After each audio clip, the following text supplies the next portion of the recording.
Waalaikumsalam. Ibu izin duduk ya. Iya, Ibu.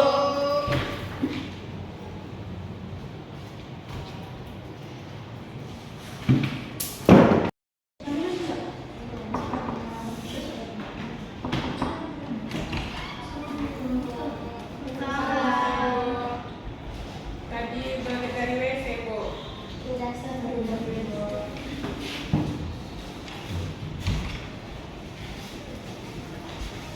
Di sini siapa yang ketua kelas? Isra, Bu. Isra, tolong pimpin doa. Iya, Bu. Berdoa. Selesai. Oke, terima kasih kepada Isra. Di sini sebelumnya udah ada yang kenal sama Ibu? Belum, Bu.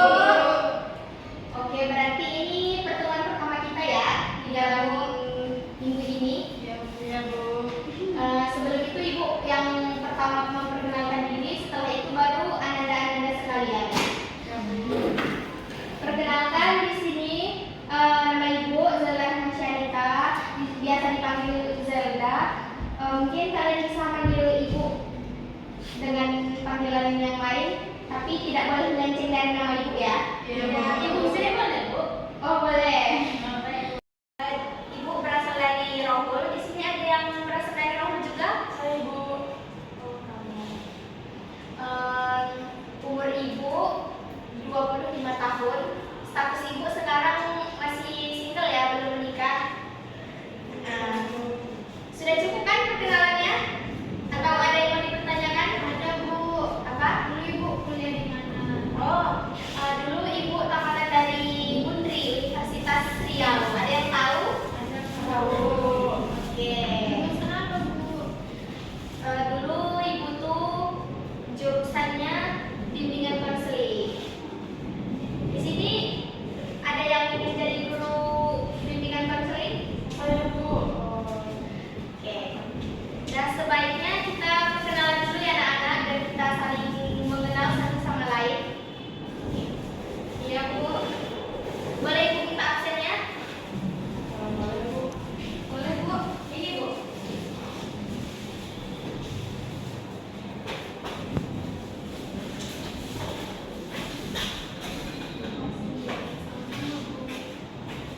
Di sini Ibu akan absen Ananda satu-satu, tapi ketika Ibu panggil namanya berdiri dan memperkenalkan diri masing-masing.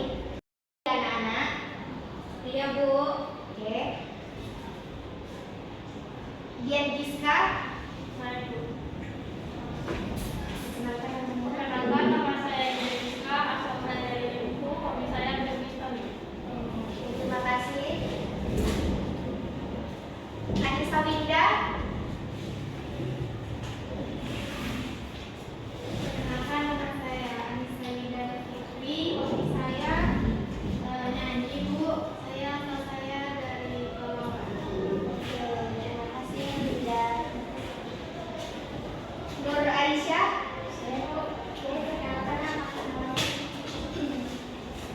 Perkenalkan, nama saya Klausa. Saya dari Hobinya? Hobinya masak.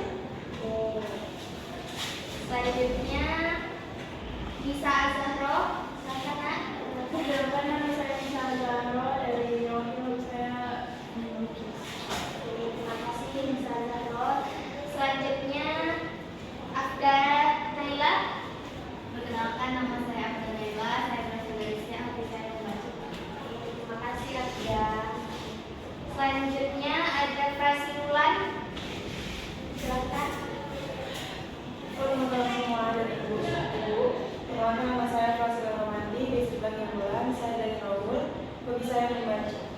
Oke, terima kasih Prasil. Isra dan Jannah. Perkenalkan, nama saya Isra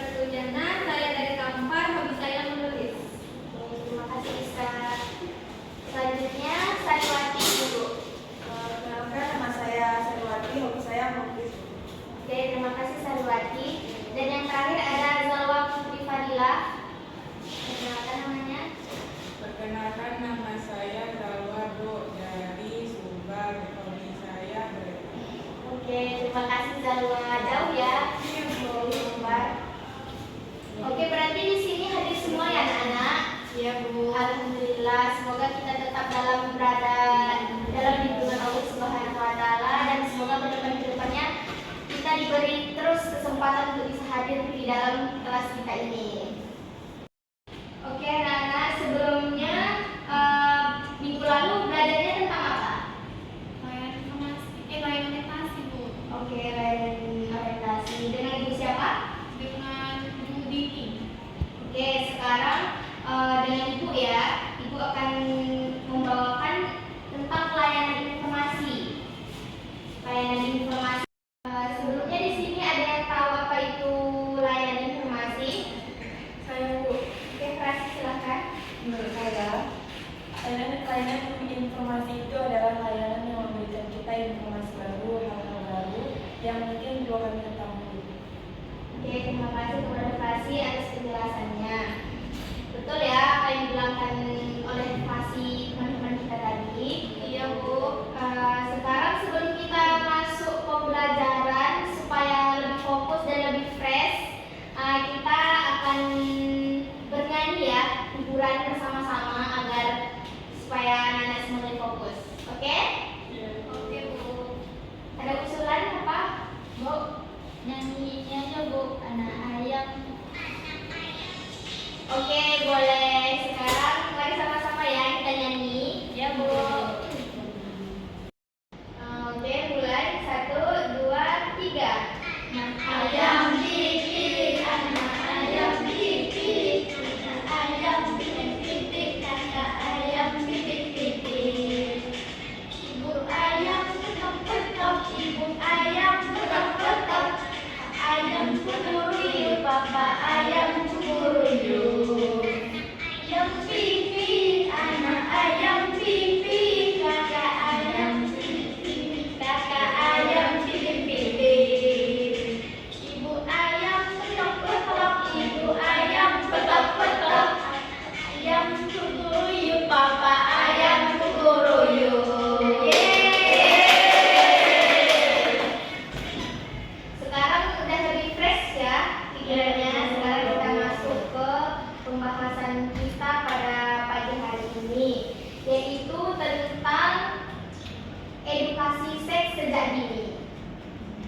Di sini ada yang tahu apa itu seks? Seksual. Iya. Ada yang lain? Ada yang lain?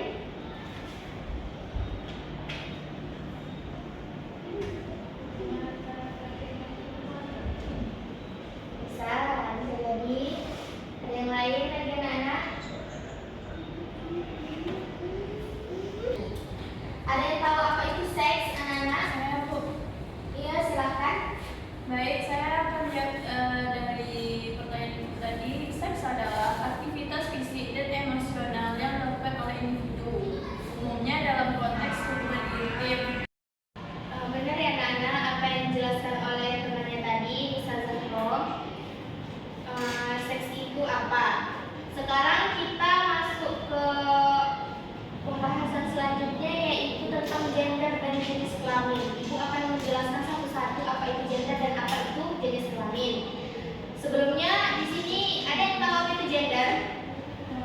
Tahu, saya Bu, jenis kelamin. Bisa dibilang jenis kelamin juga. Ada yang lain? Ada yang lain anak-anak? Tidak? Tidak. Oke. Gender itu adalah konsep sosial dan budaya yang merujuk pada peran, perilaku, ekspektasi dan identitas seseorang dalam masyarakat. Gender ini tidak selalu bergantung kepada jenis kelamin biologis dan dapat bervariasi antara budaya dan individu. Ya? Ya, silakan. Saya juga Bu. Oke, silakan. Iya Bu. Tutup pintunya ya, Nak. Iya Bu. Oke, kita lanjut ya, karena tadi ada teman saya yang izin. Iya Bu. Kita lanjut kembali kita. Selanjutnya itu ada kategori gender. Kategori gender itu mencakup yang pertama ada maskulin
tetangga ataupun yang lainnya perempuan ini dianggap sebagai ibu yang merawat anak atau menggunakan pakaian-pakaian tertentu seperti gaun. Kan tidak mungkin ya pakaian laki-laki dan perempuan itu sama ya anak. Jadi dari situ kita bisa melihat perbedaan mana yang laki-laki dan mana yang perempuan. Oke. Selanjutnya yaitu ada non-biner. Ada yang tahu apa itu non-biner? Non-biner ini adalah identitas gender yang tidak termasuk dalam kategori feminim ataupun maskulin, ataupun perempuan ataupun laki-laki ya. Contohnya seseorang yang tidak mengidentifikasikan dirinya sepenuhnya sebagai laki-laki ataupun perempuan, tetapi memiliki kombinasi keduanya atau di luar itu, seperti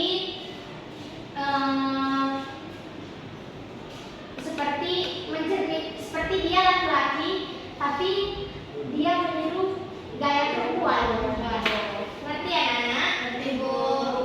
Oke, yang terakhir ada yang namanya transgender. Apa itu Bu? Oke.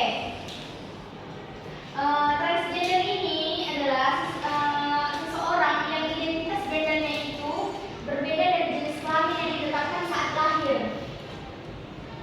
Contohnya, seseorang yang lahir dengan jenis kelamin perempuan tetapi mengidentifikasikan dirinya itu sebagai laki-laki. Paham? Paham ya, Paham, Bu? Bu. Dan yang Ibu jelaskan tadi ada yang ingin bertanya? Silahkan. Ya, kenapa? Oh, oke. Ambil Bu ya, Bu. Oh, iya, jangan lama ya. Ya, Bu. Ada yang ingin ditanyakan?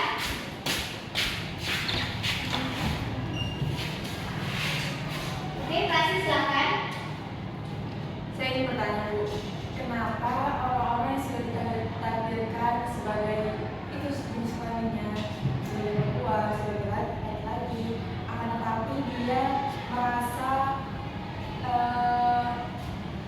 insecure gitu, maksudnya dia tuh malah ingin dia karena dia laki-laki, dia malah pengen jadi perempuan gitu. Gimana Bu gitu? Oke, Ibu akan menjawab pertanyaan verifikasi tadi. Mungkin ya, dia terikat arus oleh lingkungan sekitarnya. Mungkin dia sering bergaul sama teman-temannya yang berbeda jenis sama dia atau yang disebut berbeda jenis kelamin dengan dia. Dan dia mungkin mempunyai ketertarikan kepada teman lawan jenisnya tadi. Oh, seperti jadi dia enak ya. Kalau jadi dia bisa kayak gini, aku kan nggak bisa gitu. Nah, jadi mungkin bisa dibilang terikut arus ya, kasih. Oke, ada lagi yang ingin ditanyakan? Terus Bu, kalau misalkan itu cara membantunya gimana Bu? Maksudnya tuh cara membantu dia gimana gitu, biar dia tuh bisa menerima diri dia dengan apa adanya dia gitu.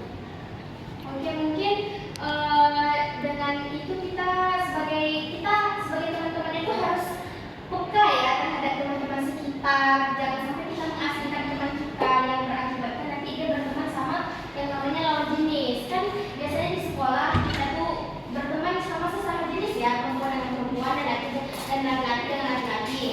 Nah, jadi dari situ juga kita bisa lihat teman-teman kita di sekitar. Jangan sampai teman kita itu terasingkan dan dia berteman dengan lawan jenis. Mari ikut gabung bersama kita ajak supaya dia tidak terikat arus oleh teman-temannya tadi.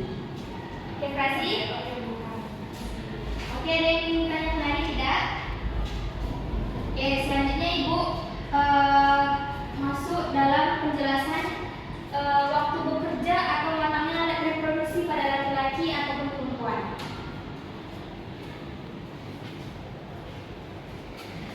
Waktu bekerja atau matangnya alat reproduksi pada laki-laki dan perempuan itu berkaitan dengan proses pubertas, yaitu fase perkembangan biologis di mana tubuh menjadi matang secara seksual dan mampu memproduksi. Contohnya laki-laki itu usia ya. Oke, silakan Aisyah.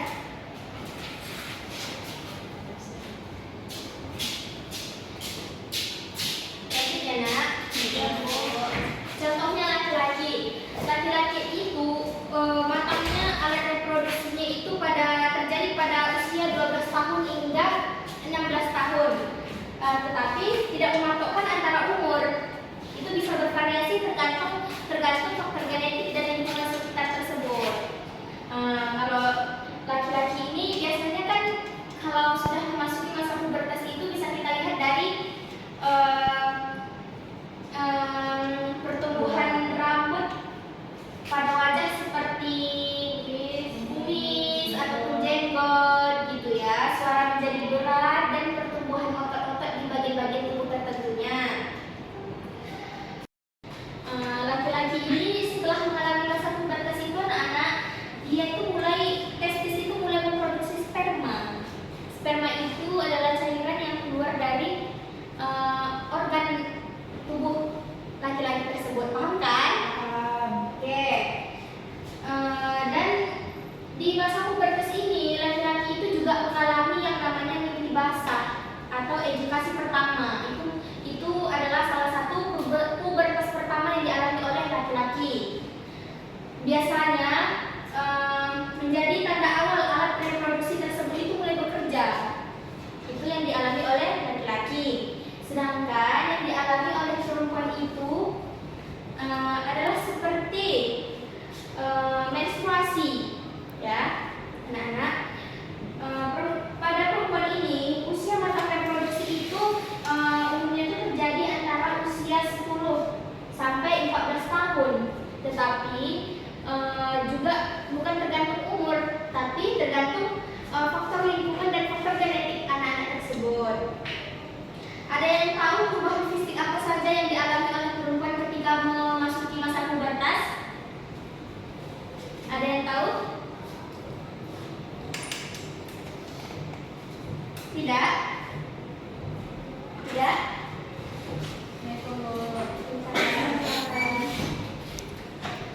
Oke, Ibu akan menjelaskan ya perubahan fisik yang terjadi pada perempuan itu ketika mengalami masa pubertas itu, yaitu mulai memproduksi sel telur ya. Terus itu menstruasi. Menstruasi ini pertama biasanya terjadi itu merupakan tanda awal bahwa alat reproduksi itu mulai matang.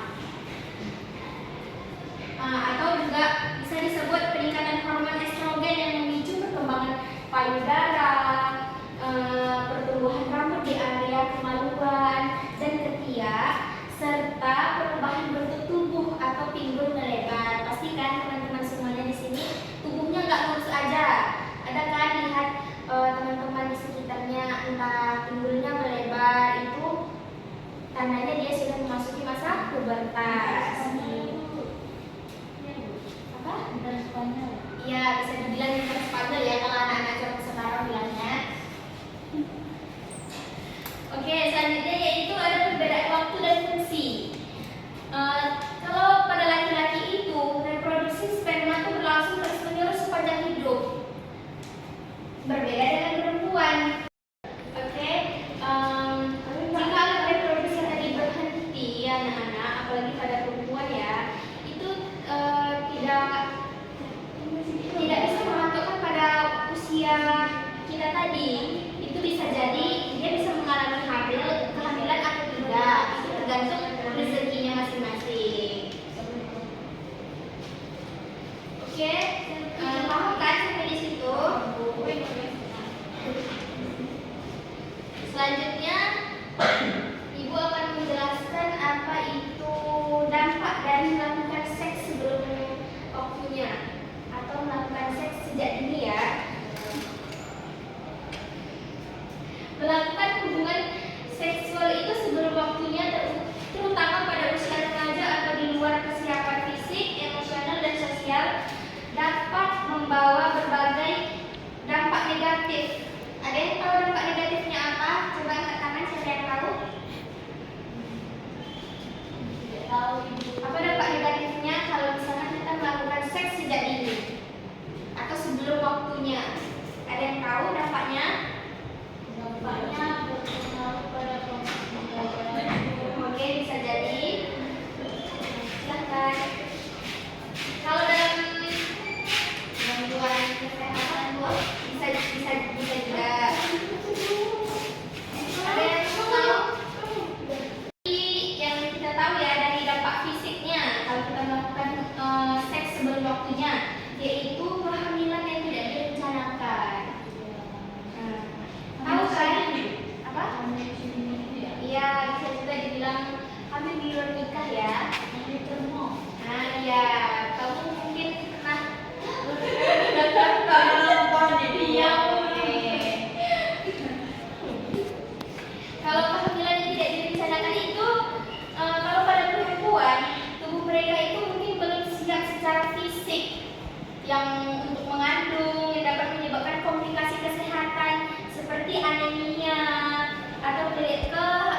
tahu kan mungkin di lingkungan anak-anak ada yang anaknya yang hamil prematur, tahu? Kalau ini cacat. Oke, selanjutnya yaitu dampak fisiknya itu seperti infeksi menular atau IMS. Kalau kita melakukan seks sejak dini itu resikonya itu sangat besar ya, tertular penyakit seperti HIV atau gonorrhea, chlamydia, fisilis atau herpes meningkat, terutama jika tidak menggunakan alat pelindung. Oke, tahu ya? Selanjutnya yaitu ada kerusakan pada organ reproduksi. Kalau pada perempuan itu praktek seksual yang tidak aman dapat menyebabkan infeksi panggul atau terjadinya kemandulan atau masalah kesehatan lainnya. Selanjutnya yaitu ada dampak pada psikologisnya. Kalau dampak pada psikologis itu salah satunya itu rasa bersalah dan penyesalan. Pasti mungkin kalian bisa membayangkan kalau misalkan kita melakukan seks sejak dini itu, mungkin kita ada rasa bersalah atau penyesalan karena telah melakukan tindakan tersebut ya, yang tidak sesuai umur atau tidak mencukupi umur. Yaitu seks yang dilakukan tanpa kesiapan emosional itu sering menimbulkan rasa bersalah, malu, ataupun menyesal setelahnya. Ada juga orang-orang yang sekitar kita yang bisa dikatakan hampir di luar nikah, yaitu mungkin punya rasa bersalah atau rasa penyesalan yang besar, stres dan depresi, trauma psikologis ataupun malu ya. Sepertinya anak-anak ibu udah mulai lesu, lemas, dan ngantuk. Benar begitu? Iya, Bu. Tadi udah sarapan pagi, Nak? Belum, Bu. Oke, sama ibu juga belum sarapan. Sabar ya, tidak lama kok, materi sedikit lagi habis. Tapi supaya menghilangkan ngantuk, lesu, dan tidak fokusnya, kita ice breathing dulu. Mau? Mau. Oke, silahkan berdiri dan maju ke depan.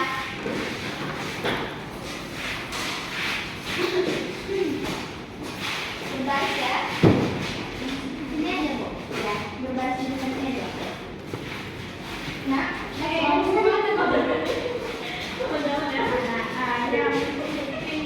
oke, ada usulan SPP-nya apa? Tidak? Pijit-pijit. Tidak, pijit. Ada usaha semuanya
ada yang kabur tanpa harus bertanggung jawab, meninggalkan si perempuan atau si korban dengan tanpa adanya kabar. Mungkin anak-anak tidak asing lagi ya dengan kabar-kabar seperti itu. Ya Bu. Oke, selanjutnya yaitu ada dampak hukum. Kalau di dalam dampak hukum ini, hubungan seksual dengan individu di bawah umur itu dianggap sebagai pelanggaran hukum. Bahkan jika dilakukan atas dasar suka sama suka, ini dapat membawa konsekuensi hukum yang serius, terutama bagi pasangan yang lebih tua. Ngerti anak-anak? Oke, selanjutnya yaitu ada dampak spiritual dan nilai-nilai.